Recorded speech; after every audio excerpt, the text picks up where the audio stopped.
Fire, the first and arguably most iconic breath in Spyro. While it served Spyro well in the original series, not much was said on it. It was just sort of an innate part of Spyro's character. Then we look at the legend of Spyro. Greetings historians, welcome to Lore of the Dragon. Fire indeed has become a staple of the Spyro series, derived from the myths of fire-breathing beasts in the medieval ages. It's no wonder that Spyro received such an ability, but as Spyro progressed, so did the idea of elements, and in the creation of the Legend of Spyro, a new way of thinking about these abilities emerged. From the basic idea of spreading fire blossomed into the topic of today.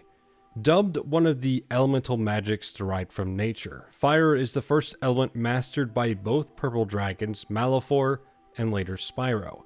While the circumstances of Malefor's first use of it is unknown, Spyro's was through a trauma, a situation where his adopted brother was about to be crushed by one of the minions of the corrupted dragoness Cinder. Perhaps a stress of similar magnitude influenced Malefor, but we may never know. But it would only be through the tutelage by a master of the element, such as Ignitus the Fire Guardian, in Spyro's instance, that the element could be focused and controlled to be the abilities that we see. Through controlling one's breathing and the perfect exhalation of fire, a dragon of the element could spew bombs of fire, blaze forward as fire envelops them, known as a comet dash, and of course use the normal breath of fire. Along with being exhaled, it seems that all the elements, including fire, trails behind a dragon's tail, horn, and talons in bands of elemental light. The most powerful of these abilities would come through what is called a fury.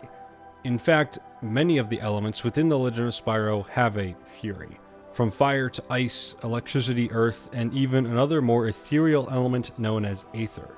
This is an explosion of elemental fire, and in the hands of a master, a force to be reckoned with. As for Masters of Fire, we don't know much about them, outside of Ignitus and later Spyro, after being taught. We, however, do have names. Ishlander, Dragsooth, Malak, and Barrel Scythe are mentioned, but they are only mentioned alongside the elemental wheel, which is used to show mastery of the elements. Perhaps they were guardians, or just powerful dragons in the past, having much of their tale forgotten. The names of these specific ways of using fire, though, provide a little context. Malak's firebomb of the burning plains has very little to go off of, except for the fact there might have been a place known as the Burning Plains. Dragsooth's fire blast of the Eternal Inferno is an interesting choice of words, specifically for the mention of an eternal inferno. Perhaps, yet again, this was a place or some sort of exaggeration for a massive firestorm, something akin to the Eternal Night of Darkness in name. Barrel Scythe's fire blast of Infernal Ruin follows a similar point as the last two mentioned. But Ishlander's Vital Stand, that seems more interesting. It's the name of the mastered fire fury Spyro uses in A New Beginning, perhaps implying that this Ishlander took a final stand with their fury.